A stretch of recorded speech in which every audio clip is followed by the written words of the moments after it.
Good afternoon. आज हम लोग HEC मित्रा में फायर एक्सटिंग्विशर के बारे में बात करेंगे। हमारे साथ हमारे दिलशाद सर साथ में हैं, तो स्टार्ट करते हैं। सबसे पहले कि फायर एक्सटिंग्विशर क्या है। फायर एक्सटिंग्विशर एक इमरजेंसी प्रिपेयर्डनेस है और ये एक पोर्टेबल उपकरण है जिससे हमको आग को कंट्रोल करते हैं, आग को बुझाते हैं। 5 प्रकार का फायर एक्सटिंग्विशर होता है। आज हम वही बात करेंगे अपने दिलशाद सर से। तो आगे बताइए कुछ टाइप्स फायर एक्सटिंग्विशर के नेम सर। तो सबसे पहले तो मैं बताऊंगा कि फायर एक्सटिंग्विशर का जो 5 प्रकार होता है उसमें सबसे पहले आता है water type, second CO2, third आता है अपना वेट केमिकल, हेल्थॉन और वेट केमिकल। ये जो 5 प्रकार होता है उसके बारे में दिलशाद सर आपको बताएंगे।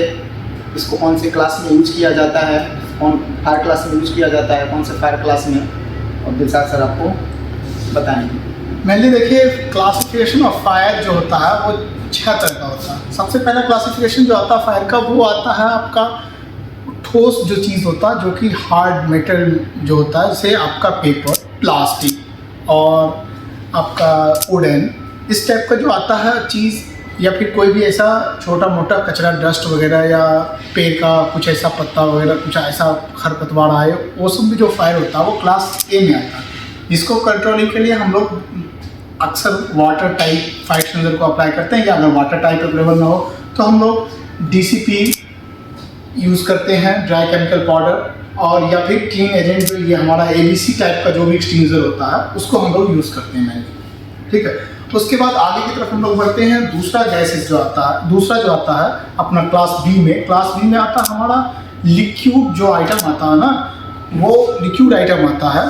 जैसे लिक्विड का जो फायर होता है लिक्विड से रिलेटेड, जैसे आपका ग्रीस, ऑयल, मोबिल, जो भी इस टाइप का होता है, जो कंस्ट्रक्शन साइट पे हम लोग यूज़ करते हैं, पेंट, क्लीनर, इस टाइप का जितना फायर होता है वो उस क्लास B के अंदर आता है। इसको कंट्रोल करने के लिए उसके लिए भी हम लोग ये फायर एक्सटिंग्विशर को अप्लाई करते हैं, ABC को। ठीक है, और उसके बाद आपका थर्ड जो आता है वो आता है गैसेज।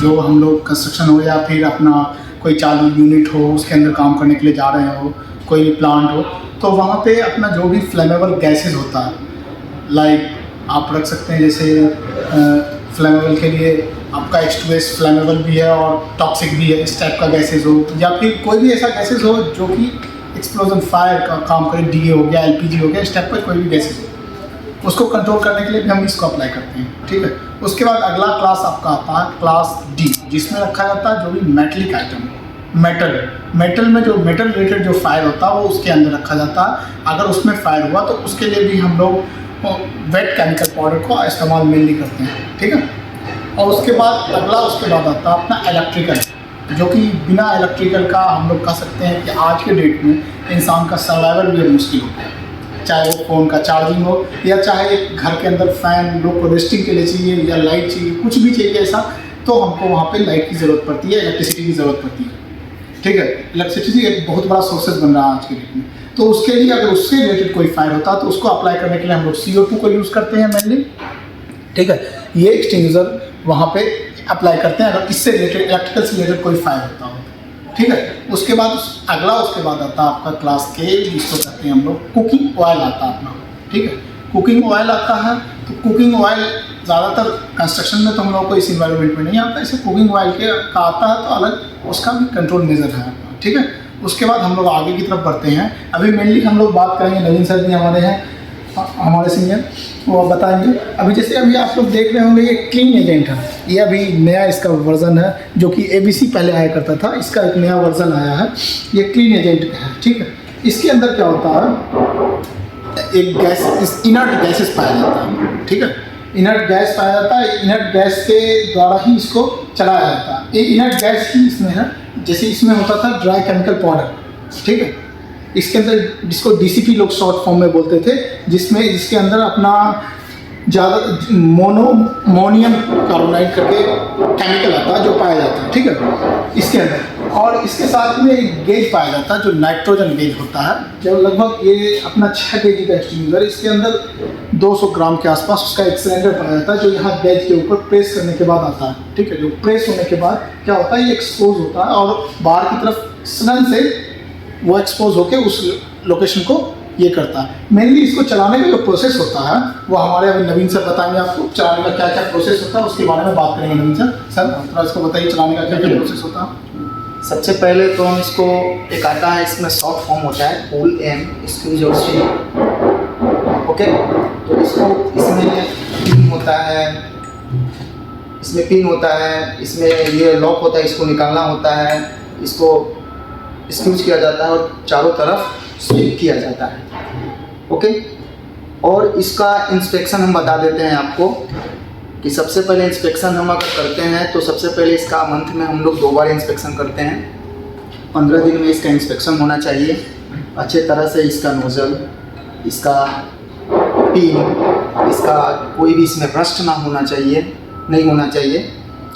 आपने लेटेस्ट में सुना होगा कि एक इंसिडेंट हुआ था अपने ट्रेन में कि रस्ट पड़ा हुआ था और उसमें बहुत सारा कंप्रेसाइड, इस जो फायर एक्सटिंग्विशर होता है इसमें कंप्रेस्ड गैस होते हैं और वो विदाउट इंस्पेक्शन नहीं होगा, तो इसको हम इंस्पेक्शन नहीं होगा तो वो गया होगा आदमी जो भी होगा, जेंट्स लेडीज जो भी होगा, गया था और वो प्रेस किया और ब्लास्ट कर दिया। तो इसको मिनिमम हम 15 दिन में इसका इंस्पेक्शन करते हैं और इस टाइप का एक इंस्पेक्शन टाइप होता है जो मंथ में अपना 2 बार इंस्पेक्शन करते हैं और इसका चेकलिस्ट होता है। नवीन सर एक चीज़ आपसे हम पूछना चाह रहे थे। हाँ, ये हमारा यहाँ पे एक गेज इंस्टॉल्ड है। हाँ, ठीक है, ये गेज किस काम का है? ये गेज इसका कितना प्रेशर है, ओवर प्रेशर हो जाता है तो भी इसको हम क्या करते हैं, इसको हम तो ओवर प्रेशर होगा तो कैसे पता चलेगा? ओवर प्रेशर होगा तो इसका जो ये गेज है वो पूरा उल्टा हो जाएगा, यानी कि पूरा ये, और प्रेशर अगर लो हो जाए तो? प्रेशर लो हो जाएगा तो ये रेड का जो सिग्नल दिया हुआ है हाँ। उस पर आ जाएगा। ओके, और इसमें एक इम्पोर्टेंट बात यह है कि इसका हर 3 साल पे हाइड्रो टेस्ट होना चाहिए, ज़रूरी है। हाइड्रो टेस्ट मेनली क्या होता है, अभी जब 3 साल अपना जब कंप्लीट हो जाता है कोई भी एक्सटिंग्विशर का, बहुत सारी इंडस्ट्रीज़ तो 2 साल में भी इसको हाइड्रो टेस्ट के लिए प्रीफर करती है, लेकिन जो स्टैंडर्ड है उसके अकॉर्डिंग 3 साल पे इसका हाइड्रो टेस्ट होता है।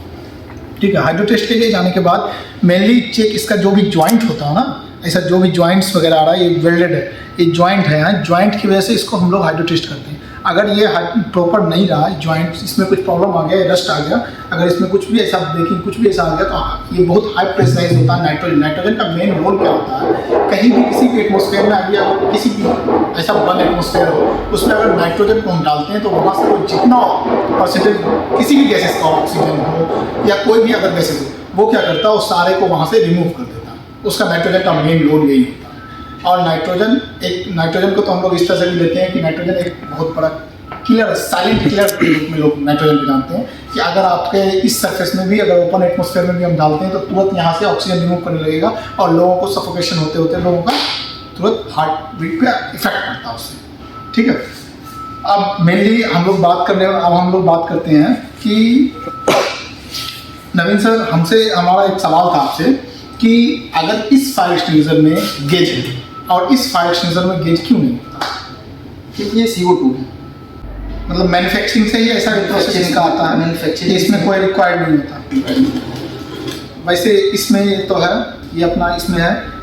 अभी मेनली हम लोग बात करेंगे कि अगर सपोज कहीं भी किसी भी लोकेशन में फायर हो तो उसको कंट्रोलिंग के लिए सबसे ज़्यादा क्या चीज़ प्रिफरेंस करता है कि कहीं अगर कोई सडन फायर एक हुआ तो हम ये आइडेंटिफाई करने से पहले ये आइडेंटिफाई नहीं कर पाते हैं कि आखिर किस चीज़ का फायर लगा, लेकिन हम कंट्रोलिंग के लिए उसको हमको जाना ही है, कंट्रोल करना है, या फिर कोई फायरमैन हो वो भी कंट्रोलिंग के लिए जाएंगे, तो आखिर क्या आइडेंटिफाई करना? सबसे पहले हमको आइडेंटिफाई करना है कि हवा कहाँ से आ रही है, किस दिशा से हवा आ रही है। आपने देखा होगा छोटे बड़े कंपनी में वाइन शॉप लगा होता है, उस हिसाब से एक बार हम उससे देखेंगे या धूल उठा के एक बार चेक कर लेंगे कि किस तरफ से ज़्यादा हवा चल रहा है। और सेकेंड, जब भी फायर लगे तो इमीडिएट हमको क्या करना है, सबसे पहले तो अपने को नियर बाई किस चीज़ का फायर है वो हम चेक करेंगे कि फायर कौन सा क्लास का फायर है, उस हिसाब से हम नियर बाई जो भी होगा उस तरफ फायर का जो भी कंट्रोल करने के लिए, तो हम वो अप्लाई करेंगे। सपोज सर अगर सब CO2 हमारे पास ना हो, इलेक्ट्रिकल रिलेटेड कोई है फायर हो जाए, तो हम क्या कर सकते हैं? हम क्लीन एजेंट यूज कर सकते हैं, ABCD यूज कर सकते हैं, ड्राई केमिकल पाउडर भी यूज कर सकते हैं। तो एक चीज़ और था सर, इस पाउडर का मेन रोल क्या है, ये किस चीज़ काम में आता है फोम? अगर वो ड्राई केमिकल पाउडर हर एक चीज़ में एप्लीकेबल, उसको मल्टीपर्पज क्यों करते हैं? मैकेनिकल फोम हो गया, जैसे कि कोई भी केमिकल में लगे तो भी हम उसको केमिकल में मैकेनिकल फोम यूज कर सकते हैं। फायर रिलेटेड जो भी, चाहे इलेक्ट्रिकल में भी हम मैकेनिकल फोम का यूज कर सकते हैं। मेनली क्यों फिर प्रीफेयर किया जाता है कि CO2 को ही अप्लाई कीजिए? CO2 क्या है कि ये इमीडिएट ये कवर करेगा फायर को, ऐसे तो सब करेंगे लेकिन CO2 ही इलेक्ट्रिकल के लिए ही बना है।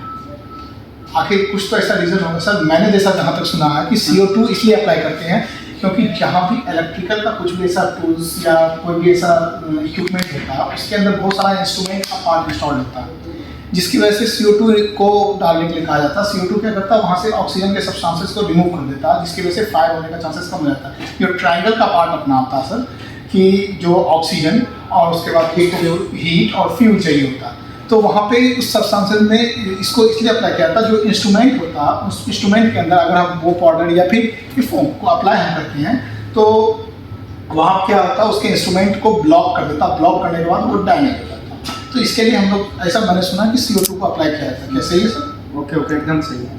तो इसके लिए इसको अप्लाई किया जाता है। और मेनली अभी जितना भी अपना इसका स्टोरेज का क्या प्रोसेस है? स्टोरेज का इसका प्रोसेस है कि हम लोग इसको अच्छे तरीके से, इसका रख रखाव अच्छा होना चाहिए, ना कि कहीं पानी में रख दें। जैसे कि इसका हाउसकीपिंग जो बराबर से एक जगह इसका एरिया प्रॉपर होना चाहिए, उसका स्टैंड के ऊपर इसको होना चाहिए, और जो भी इम्प्टी है उसको एक आइडेंटिफाइड लोकेशन में इम्प्टी करके उसको एक जगह इसको। सर जब आप इंस्पेक्शन करते हैं तो क्या सिर्फ टैग को इंस्टॉल करते हैं या कुछ प्रोसेस होता है? टैग का इसका जैसे कि इसका सिस्टम, तो जैसे कि हमारे यहाँ इसका हम लोग एज ए सेफ्टी ऑफिसर इसका कलर कोड हम बनाते हैं कि एक कलर कोड होता है, और उस पर इंस्पेक्शन टैग, फायर एक्सटिंग्विशर का नंबर क्या है, लोकेशन क्या है, ये सब इंस्टॉल करके इसको इसका एक चेकलिस्ट करके प्रिपेयर करके उसके बाद ये ओके होता है, तब ये वर्किंग साइट पे जा सकता है। ठीक है सर।